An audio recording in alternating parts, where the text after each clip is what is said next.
Today, brothers and sisters, the Holy Church commemorates the holy Myrrh-Bearing women, as well as Joseph of Arimathea and Nicodemus the Pharisee, the secret disciples of Christ.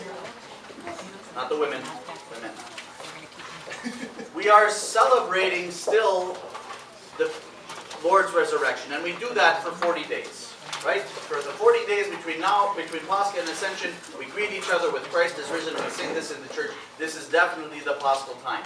But these first 2 Sundays after Pascha, we are still very much focused on the resurrection itself, right? There's so many things happening at this time when the Lord rises from the dead. So many people that are involved. So many things that have to be remembered that it can't all be remembered on one Sunday or even 2. It spreads out over the first 2 Sundays, but even over the whole 40 days. Next week we begin to read the Gospels, like the Samaritan woman and so on and so forth. That's later. The blind man, the paralytic, that all begins. But now we are celebrating still very actively on this Sunday the resurrection of our Lord. I think the timing, well, doesn't matter what I think. The timing is very clearly providential for us to celebrate on this day.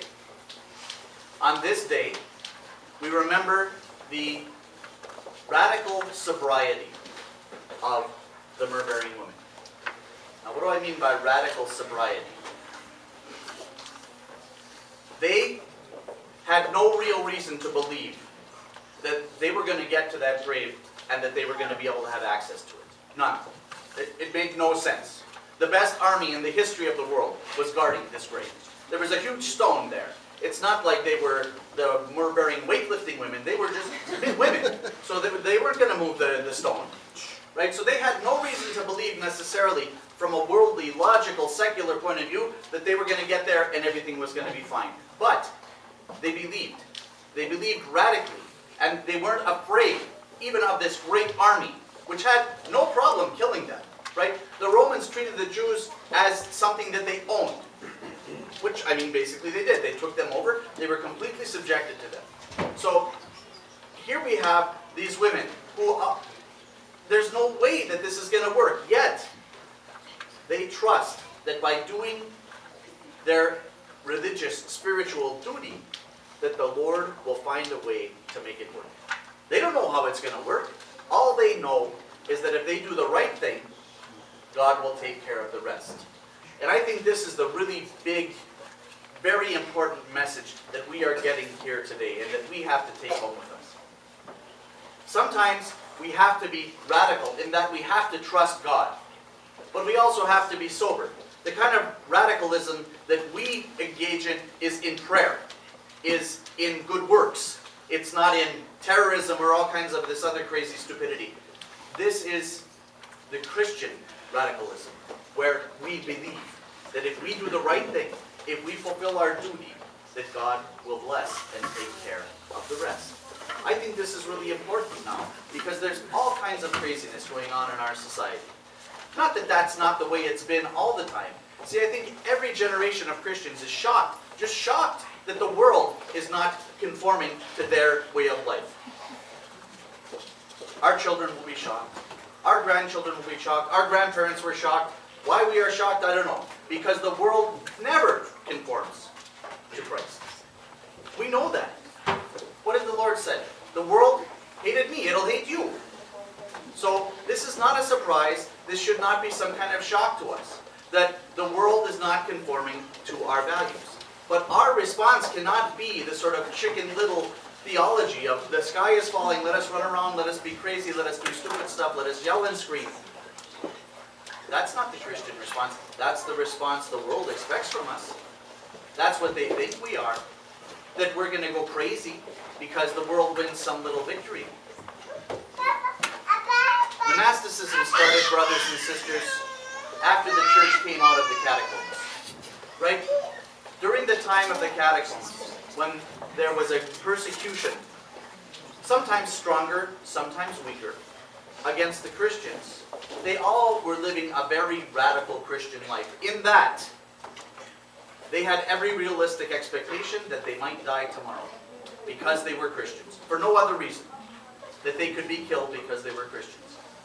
Once Christianity became legal, open, there was nobody running around trying to kill Christians, of course, the level of zeal lessened.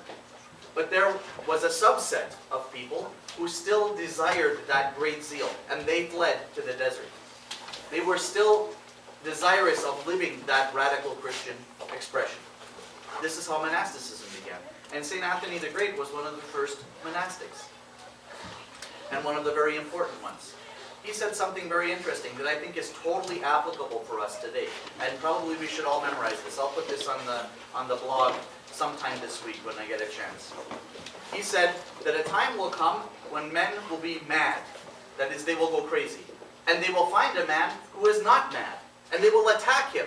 And they will say, "You are not like us. We have to kill you." Interesting. Interesting. I think very interesting for us and helpful in our days. But brothers and sisters, as we are treading our path towards the heavenly kingdom, which is a narrow path, which is a path of struggle, we cannot be, we must not be. It's impossible for us to be shocked that the world is screaming away from us in the other direction. This also ebbs and flows. There are times when the sort of world and the church are closer together. If my left hand is the world, right? The church is kind of plodding along and the world gets close. But then there are times when it goes away. We're just going down the same path. We're not changing stuff. We're not doing new things. We're not inventing new faith. We're sticking to the faith that the Lord gave us. So we're going along. And the world kind of does this. It comes closer, it goes farther away.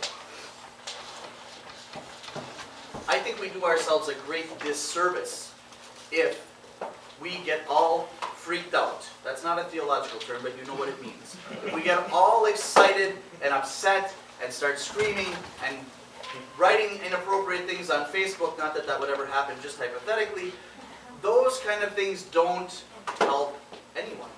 But they do fulfill what the world expects from us. That we will lose our minds and go crazy and say bigoted things and so on and so forth. We should say Christian things.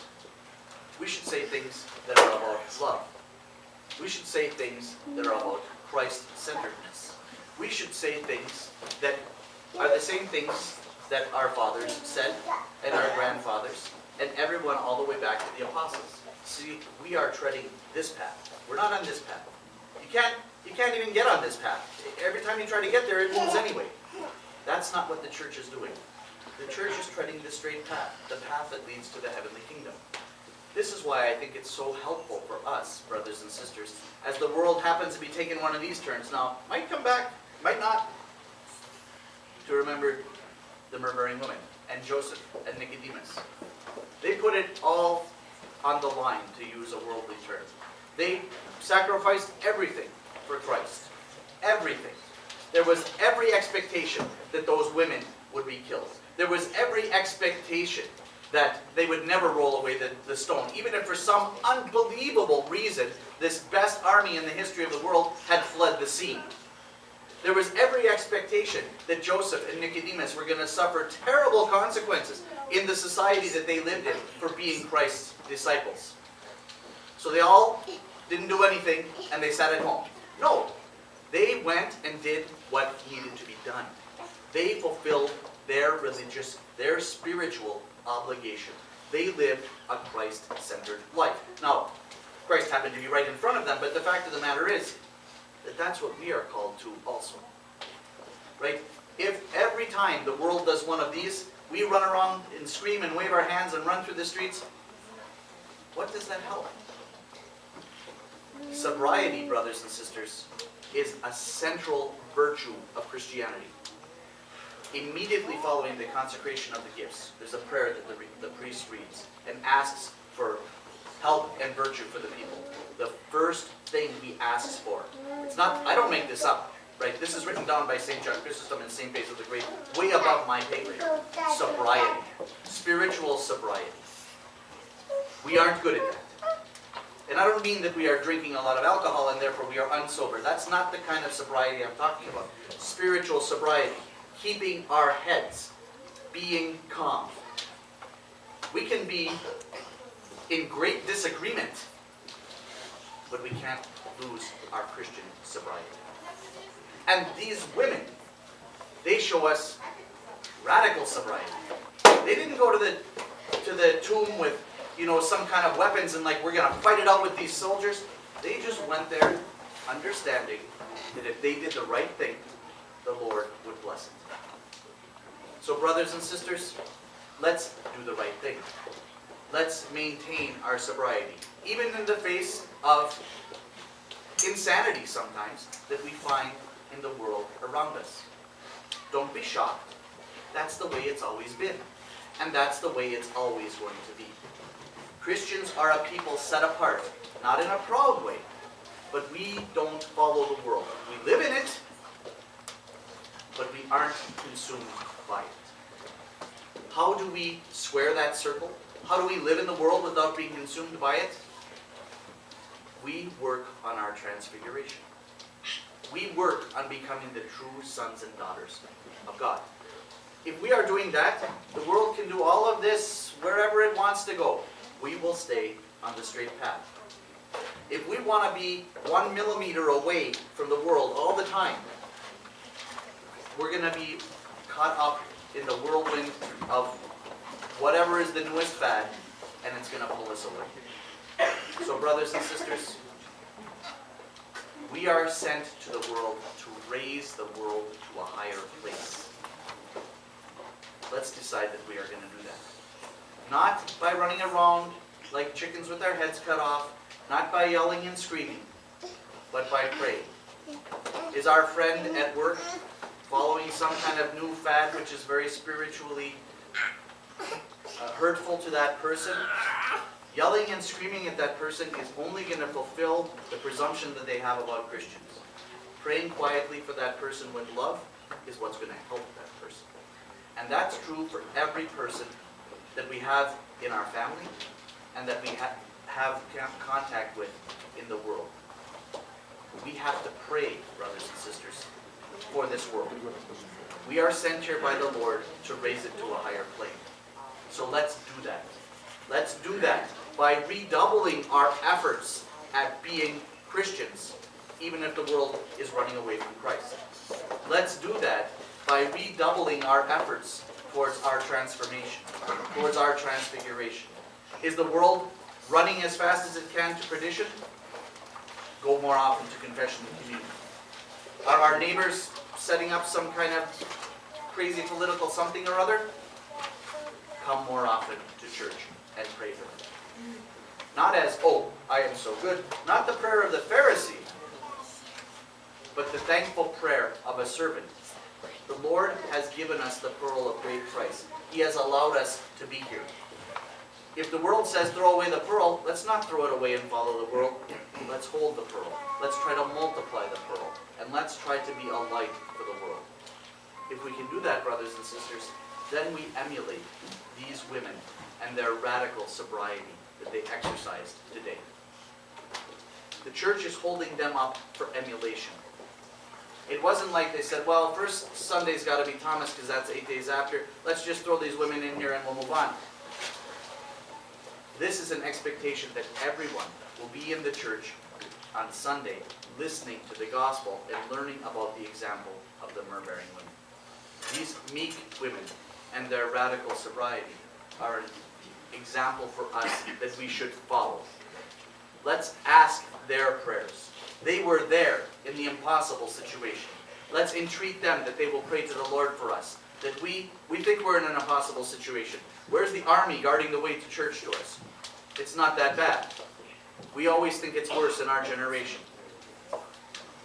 Ask the prayers of these, some of whom are named equal to the apostles, great purveyors of the Orthodox Christian faith, that they will pray to the Lord for us, and that He will strengthen us, and that even if the world has decided that it wants to hurl itself towards perdition, it will remain on the straight path to the heavenly kingdom. May the Lord grant this to all of us. Amen. Pray for the salvation of your